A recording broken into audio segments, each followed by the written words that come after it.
Bienvenue à toutes et à tous dans l'exclu de Roubaix Web. On est là ce soir pour aborder un sujet sensible, un dossier d'actualité. Il y a quelques jours, quelques semaines, un article de La Voix du Nord a mentionné la révocation d'un agent du musée La Piscine de Roubaix. Un agent qui aurait été révoqué pour des raisons pour le moins importantes. En tout cas, on est là aujourd'hui pour en parler. On parle d'agression sexuelle, de violence sexuelle, de harcèlement sexuel. Et puis on parle aussi d'un silence de l'administration pour lequel aujourd'hui on reçoit, et on a la chance de l'avoir avec nous, un délégué syndical du syndicat Sud, Saïd Damani. Il est là, il a suivi le dossier de l'intérieur et bien avant les révélations publiques. Il est avec nous pour faire un peu toute la lumière sur un rapport notamment dont on va discuter. Pour commencer, bonjour Saïd, merci d'être là. Bonjour. Alors, on aimerait juste, pour commencer, pour tous ceux qui nous écoutent, on va essayer de reprendre les choses étape par étape, on va commencer par le début. Est-ce que vous pouvez nous dire, c'est quoi votre parcours syndical? Vous êtes dans ce milieu-là depuis combien de temps? Écoutez, je suis dans le parcours syndical depuis 2010, ça fait 16 ans que je fais du syndicalisme. On va dire un peu par action, nous sommes arrivés dans le syndicalisme. Je me suis intéressé dans le syndicalisme au fur et à mesure du temps et après je me suis investi de plus en plus, je me suis formé et voilà. Depuis 16 ans, ça consiste en quoi vos actions de délégué syndical? Au départ, c'est de l'accompagnement, c'est de la défense et du suivi d'agents sur des difficultés de toutes sortes, que ce soit problème de salaire, problème avec le management, problème avec de toutes sortes. Et ensuite, au fur et à mesure, on commence à faire des dossiers collectifs. Donc ça peut être aussi de toutes sortes aussi, conflictuels, problème de revalorisation des métiers, des salaires, des statuts de chaque corps de métier. Et donc vous avez eu à connaître de dossiers sensibles, déjà avant celui dont on va parler aujourd'hui? Effectivement, j'ai eu beaucoup de dossiers sensibles, de dossiers assez lourds aussi. Et puis voilà, avec la formation et avec l'expérience, on s'y habitue entre guillemets. Bon, c'est pas normal de dire ça, mais on s'y habitue à force de... Ça fait partie de l'engagement... de l'engagement syndical. Bon, alors justement, aujourd'hui, on est là pour échanger autour du sujet du musée La Piscine, pour lequel il y a eu une révocation qui a eu lieu dernier trimestre, à peu près, plus ou moins dernier trimestre 2025. Oui. Comment vous pouvez nous expliquer un peu comment, justement, en tant que délégué syndical, comment est-ce que cette histoire, elle est arrivée à vos oreilles? Voilà. Est-ce que vous pouvez nous expliquer un petit peu? Et puis, de toute façon, je suis là pour essayer de poser des questions et puis voir un peu comment on peut clarifier le tout avant d'arriver peut-être à justement cette question de l'administration, peut-être comprendre déjà le cheminement, qu'est-ce qui s'est passé? En fin de compte, l'enquête au niveau du musée La Piscine a commencé par deux tentatives de suicide.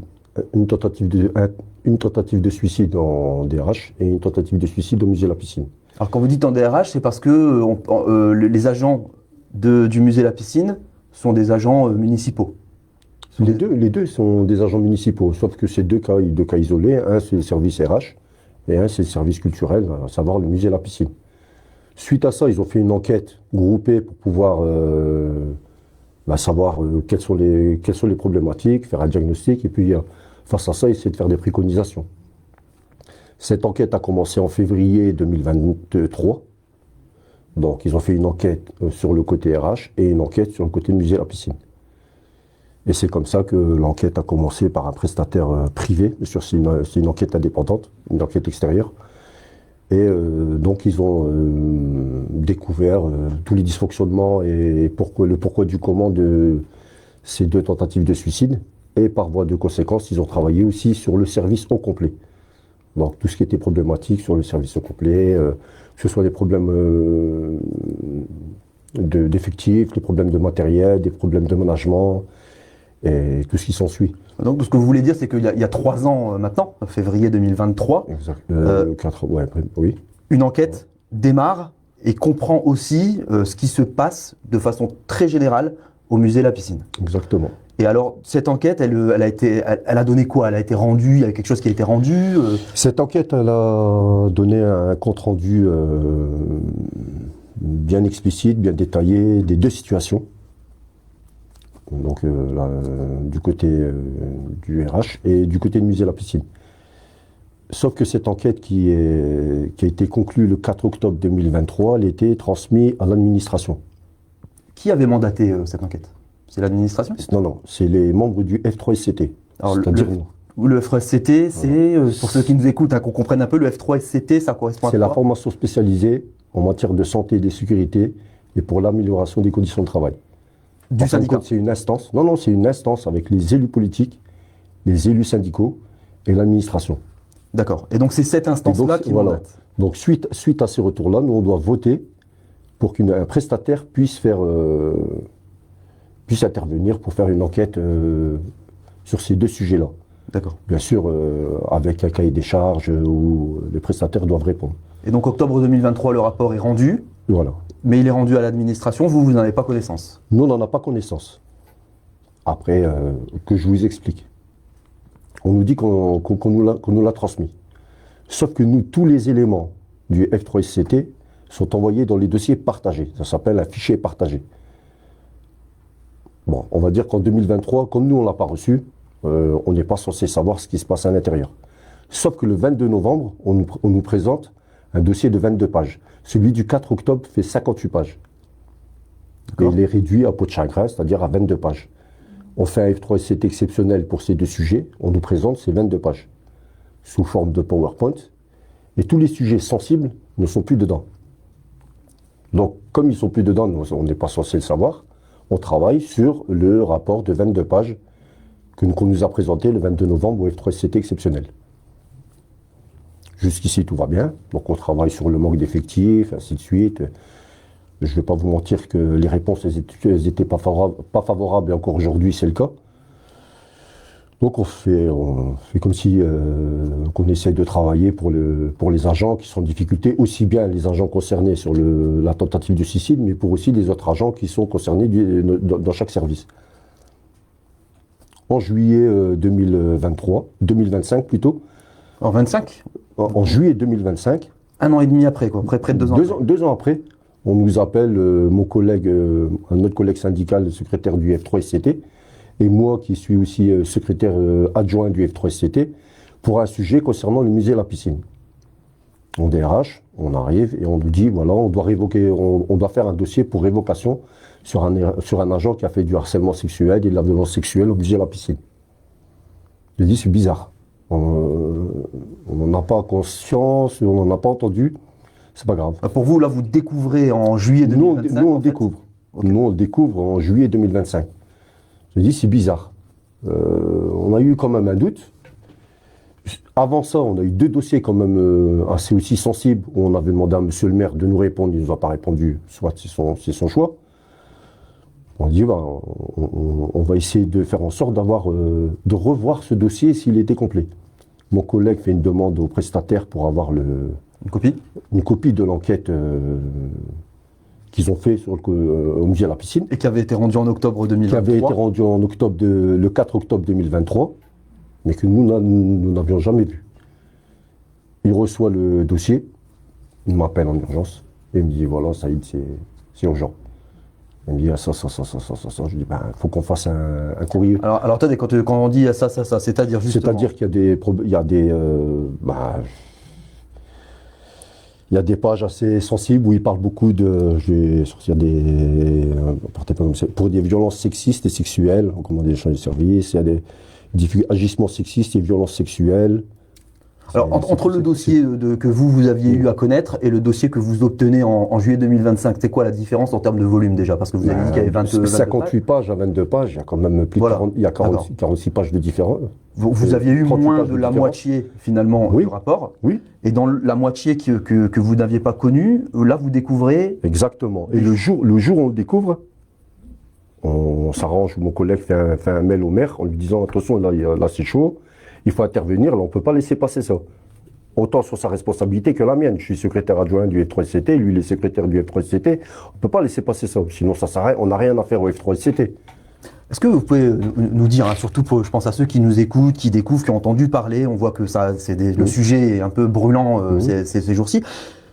De quoi on parle? Qu'est-ce que le rapport disait, alors sans rentrer peut-être dans le détail, mais en gros, ça représente quoi concrètement? De quoi est-ce qu'on parle?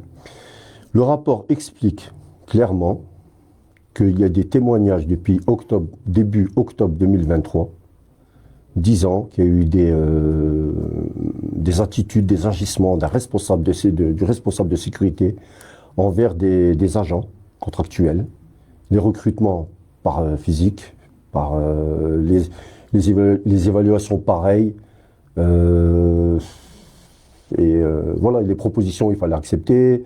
Il y a eu quand même plusieurs plaintes. On parle d'inertie du service sur ces agissements-là. Il y a un moment... D'accord, donc c'était... Ça va loin, ça va loin. Après, quand on lit le rapport et ensuite quand on voit le conseil de discipline pour la révocation de l'agent, après je ne vais pas rentrer dans les détails, mais c'est quand même chaud, quoi. C'est quand même chaud. Et c'est pas un agent qui témoigne, c'est plusieurs agents. Et dans le rapport du 4 octobre 2023, il dit qu'il y a 2 agents qui ont porté plainte. Et on parle de octobre 2023. On ne parle pas de juillet 2025. Et des plaintes qui n'ont pas abouti, du coup? Des plaintes qui n'ont pas abouti. Mais ça, c'est le volet juridique. Moi, ce que je me pose la question, c'est nous, la ville, on fait quoi? On a vu récemment que par l'intermédiaire de la Voix du Nord, qui nous a dit que l'agent en question qui a été révoqué contestait sa révocation. Donc, ça, c'est un fait. Il a le droit de contester. Il a ses droits. Sauf que nous, dans le tract qu'on fait en décembre 2025, on ne parle pas de l'agent. On sait qu'il est révoqué. Alors justement, on y arrive. Donc, si on termine la chronologie, Okay. Juillet 2025, vous découvrez qu'il y a eu finalement plus de la moitié du rapport qui ne vous avait pas été communiqué. Oui. À ce moment-là, vous demandez entre guillemets des comptes au niveau du... À monsieur le maire. À monsieur le maire, qui n'a pas répondu. Et donc, suite à ça, on fait un article 40. Alors là, à ce moment-là, vous faites un article 40, c'est-à-dire... Mon collègue et moi. Lui avec son syndicat, moi avec le mien. Donc c'est-à-dire que vous envoyez une plainte auprès du procureur de la République, dénonçant la situation et en disant qu'il y avait quand même une négligence sur ce dossier-là et je vais vous mettre les faits qu'on demande: non-dénonciation d'infraction, mise en danger délibéré d'autrui et une altération de documents administratifs si le rapport a été modifié pour dissimuler volontairement une partie du contenu. Parce qu'on ne peut pas laisser ça, parce que nous aussi, juridiquement, on est mis en cause si on ne réagit pas. Oui, l'article 40 du Code de procédure pénale qui prévoit que c'est une obligation pour tout agent, lorsqu'il prend connaissance de délits ou de crimes, etc., qu'il a des renseignements, de tout transmettre. Exactement. Et donc c'est une obligation qui vous incombe à vous aussi, finalement. Oui. Et alors, à ce moment-là, vous avez un retour. Ça a été fait à quel moment, cette plainte? Ça a été fait le 8 août 2025. Et donc depuis? Pas de nouvelles. Pas encore de retour, en tout cas, pas de retour des instances judiciaires. Exactement. Ni ouverture d'enquête, ni fin de non-recevoir. On ne sait pas du tout, on n'a eu aucun retour. D'accord. Peut-être que ça va suivre son cours, mais aujourd'hui, on n'a eu aucun retour. Alors, on précise que, parce qu'on est dans une période particulière, précisons que le maire à l'époque n'est pas le maire actuel, que le directeur général des services de l'époque n'est pas le DGS d'aujourd'hui, le directeur de cabinet du maire n'est pas celui d'aujourd'hui. Alors, ceux qui étaient en place en tout cas, comment vous expliquez ce silence? Comment vous expliquez le fait qu'on ne prête pas d'attention particulière à ces éléments qui vous ont interpellé? C'est quoi votre avis là-dessus? Moi, j'ai mon avis. Je pense que c'est pas un avis qui est trompé, c'est pas un avis erroné. C'est pour ça que dans notre tract de décembre 2025, quand on interpelle l'administration. On ne parle pas des élus. Parce qu'on sait très bien que c'est l'administration qui a, entre guillemets, je vais mettre ça entre guillemets, après ça reste à prouver, d'avoir mis la moitié du dossier sous le tapis. Parce que la première personne qui reçoit l'enquête, c'est le responsable de l'administration. Et après ça descend sur les responsables du service concerné. Ouais, ce que vous dites là, c'est que c'est pas politique, en fait, cette histoire. C'est vraiment les techniciens. J'y crois pas un instant que ce soit politique, puisque la seule chose politique où je peux être un peu déçu, c'est la négligence. La négligence sur cette situation-là, mais en tout cas, tout ce qui a été caché de cette manière-là, sournoise, caché, ça ne vient pas du politique, parce que d'une part, ils sont responsables juridiquement au même titre que nous. Le premier responsable, c'est pas le secrétaire du F3SCT ou le secrétaire adjoint, c'est le maire. Hein. Et je pense pas que le maire voudrait avoir un dossier sur le dos comme ça, parce que quand je vous dis, quand vous laissez le dossier, ça m'étonnerait qu'on laisserait passer ce dossier-là. Ouais. Donc pour moi, c'est l'administration. Malheureusement, il y en a qui, malheureusement, heureusement, je ne sais pas, mais en tout cas, il y en a qui sont partis. Mais en tout cas, moi c'est eux que je pointe du doigt. Et alors justement, vous avez, avec le syndicat Sud, Mmh. porté un tract en décembre 2025. Mmh. Est-ce que vous pouvez nous parler de ce tract? C'est quoi l'objectif de ce tract? Qu'est-ce qu'il y a dedans? Qu'est-ce que vous revendiquez? Voilà, à quoi sert ce tract? Qu'est-ce que c'est? Ce tract qui dénonce d'une part déjà la manière de faire de l'administration. Ça a été d'étouffer une grande partie de cette enquête, parce que c'est un peu étouffé une grande partie de cette enquête, qui est pas rien quand même. Parce que dans cette enquête, le sujet où il y a le plus le côté pénal, c'est celui-là. Violence sexuelle, harcèlement sexuel, sexiste, et tout ce qui va avec, les propositions et tout ce qui s'ensuit. Ensuite, je dénonce aussi quand même quelque part, et je le mets bien par écrit, hein, la transparence immédiate sur le rapport d'enquête complet, sans censure et ni réécriture, la reconnaissance des manquements graves dans la gestion de ce dossier sur la chaîne hiérarchique. On ne parle pas des élus, aussi bien sur le plan horizontal que vertical, comme ça c'est clair. La mise en place de mesures de protection et d'accompagnement pour les agents victimes, parce qu'il faut savoir que beaucoup d'agents qui ont été victimes, ils sont mis dehors, hein, parce qu'ils n'ont pas accepté les propositions et ainsi de suite. Ah, vous voulez dire, c'est ce que disait, hein, la Voix du Nord a parlé de prédation. Prédation, c'est un système. C'est un mot fort. C'est un système. C'est pas un mois, hein, c'est plusieurs années. Parce que ça correspond à quoi le nombre de contractuels? C'était beaucoup de monde sur 3-4 ans, ça correspond à quoi? 50% de l'effectif du musée sont des contractuels. Vous vous rendez compte? 50%. 50%. Énorme. Et donc c'est des personnes et les victimes sont qui? Les contractuels. La prédation, elle est facile sur ce secteur-là. Est-ce que vous avez eu un rôle de soutien ou d'accompagnement, vous, directement près de la victime ou des victimes, ou est-ce que c'est plus justement structurel, je veux dire, ce que vous portez comme revendication aujourd'hui? Non, j'ai pas eu en tout cas, j'ai pas eu d'appel des victimes, mais nous, on fait un soutien déjà en tant que responsable du secrétaire adjoint du F3CT, comme mon collègue du secrétaire du F3CT. On soutient les victimes, on est là aussi pour les écouter, même ceux qui sont sortis, ils peuvent nous appeler et on va les soutenir, hein. De toute façon, on est là pour ça. On peut pas laisser passer ça. On peut pas défendre des dossiers aussi simples comme des problèmes de management ou de salaire et laisser passer des dossiers comme ça. Nous, en tout cas, on est déterminés à défendre ce dossier jusqu'au bout. On ne lâchera pas. Peu importe, hein, même le futur maire, on lui reposera le dossier. Et alors justement, ce tract, est-ce que vous avez eu une suite? Non. Parce que là, vous l'avez transmis à qui? Juste à tout le monde. À tout le monde. À tout le monde, quand je dis à tout le monde, à toute la mairie. Les élus, le maire, ainsi de suite. On attend un retour de leur part. Mais c'est le silence. Pourquoi? Je ne sais pas. La problématique est liée. Les choses ont été faites. C'est pas, on va pas se mentir, c'est pas la faute des politiques, c'est pas eux qui ont fait ces choses-là, c'est pas nous. Mais à un moment donné, il faut bien trouver la solution. Il faut bien qu'il y ait une enquête interne pour savoir qui n'a pas réagi, qui a réagi. C'est quand même l'inertie, c'est une faute. Hein. La négligence, c'est aussi une faute. Hein. Alors justement, donc, à un moment donné, on ne demande pas d'avoir des sanctions, on demande de savoir le pourquoi du comment. Un, pour éviter cette situation-là.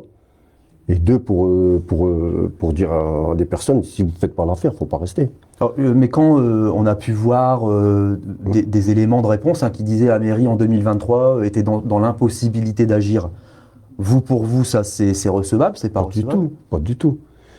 Moi, quand j'ai lu l'article, il y a deux choses qui m'ont un peu interpellé. Le mot tolérance zéro de monsieur le maire, une tolérance zéro pour l'agent qu'on a révoqué. Même si vous avez 50% de tolérance, il y a fauté, il doit être révoqué, ça c'est clair. Par contre, moi ce que je demande, c'est la tolérance zéro sur la chaîne hiérarchique, sur le plan horizontal comme sur le plan vertical. Parce qu'il y en a qui ont été responsables, cette négligence, elle est impardonnable. Déjà, et deuxième chose, on dit on n'a pas pu enquêter parce que il n'y avait pas de nom. Mais chaque enquête est anonyme. On ne peut jamais mettre de nom. Ce sont eux les premiers à nous dire il ne faut jamais nommer les personnes.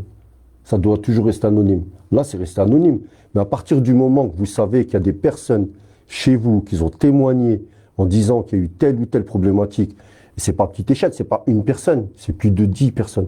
Il y a eu 12 témoignages là, en 2025. Rajoutez ceux de 2023. C'est pas rien. Vous parlez de témoignages, de victimes, en tout cas prétendues. Exactement.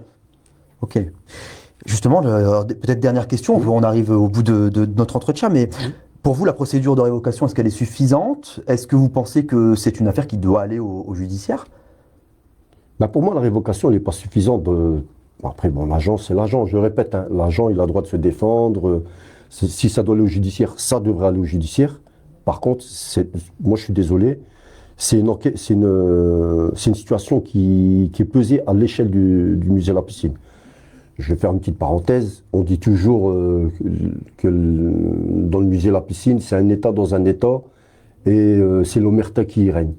Si on ne réagit pas, c'est ce que l'image va donner. Hein. On va avoir cette image-là. Au musée La Piscine, ils sont intouchables. Vous avez vu ce qu'il y a eu? C'est l'omerta. Vous pouvez faire ce que vous voulez. Il n'y a personne qui va vous toucher. En gros, si vous êtes avec les cadres, ça se passe bien. Si vous êtes contre les cadres, vous êtes foutus. Peu importe que vous ayez raison, que vous ayez tort. Donc, à un moment donné, il faut dire stop à tout ça. Et ça, c'est pas à nous de... Nous, on va dénoncer. Nous, on est des alerteurs et on va se plaindre, continuer à faire des tracts. C'est malheureux, mais c'est comme ça. Vu qu'aujourd'hui, c'est compliqué avec le dialogue social en mairie de Roubaix, si ça va être que par tract, ça va être que par tract. Et alors justement, qu'est-ce que vous attendez concrètement aujourd'hui de la mairie, de l'administration? Qu'est-ce que vous attendez? Quelles seraient les solutions pour vous pour faire en sorte que ce genre de situation ne puisse pas se produire ni là, mais j'ai envie de dire partout ailleurs où il y a des agents publics? Respecter le droit. Respecter le fonctionnement dans cette situation-là. Et réagir dès qu'il y a des alertes, des signalements. Respecter directement les procédures. À un moment donné, nous, on est membre du F3SCT, vous vous en rendez compte? Santé, sécurité et amélioration des conditions de travail. On fait des enquêtes comme ça, 2 ans après, on apprend ça. Franchement, on n'a rien à faire. Franchement, ou on s'est trompé d'instance, ou le nom, il faut le changer. C'est pas possible. Ou on respecte les procédures en matière de conditions de travail, mais aussi en matière juridique, parce qu'il y a aussi des voies juridiques sur des situations comme ça, où c'est la fête en mairie de Roubaix et tout le monde fait ce qu'il veut. Parce que si on laisse passer, comme je vous ai dit tout à l'heure, hein, si on laisse passer ça, on ne peut pas sanctionner d'autres personnes. On ne peut pas faire des révocations ou des enquêtes comme on a eu les mois précédents et s'asseoir dessus, sur cette enquête-là. Franchement, c'est un peu contradictoire. Là, la situation, elle en est arrivée où? Est-ce qu'on attend des retours, des choses? Est-ce que... Honnêtement, c'est le silence total. Bon. Mais on le répète, hein, que ce soit mon collègue ou moi, en tout cas nous, le syndicat Sud, avec le département qui nous soutient, on ira jusqu'au bout. Saïd Damani, merci beaucoup, syndicat Sud, donc, et merci d'avoir répondu à notre invitation, merci d'avoir partagé ces éléments. On espère que les Roubaisiens et les Roubaisiennes, et puis tous ceux qui nous écoutent, seront attentifs, et puis regarderont un peu les suites que la presse, et puis qu'à travers Roubaix Web, on essaiera aussi de donner au fur et à mesure. On vous remercie d'être à l'écoute, on vous invite à rester connectés, à partager, à commenter, et puis surtout de continuer à suivre les exclus qui se poursuivront une fois par semaine. À très bientôt, je vous remercie et bonne soirée.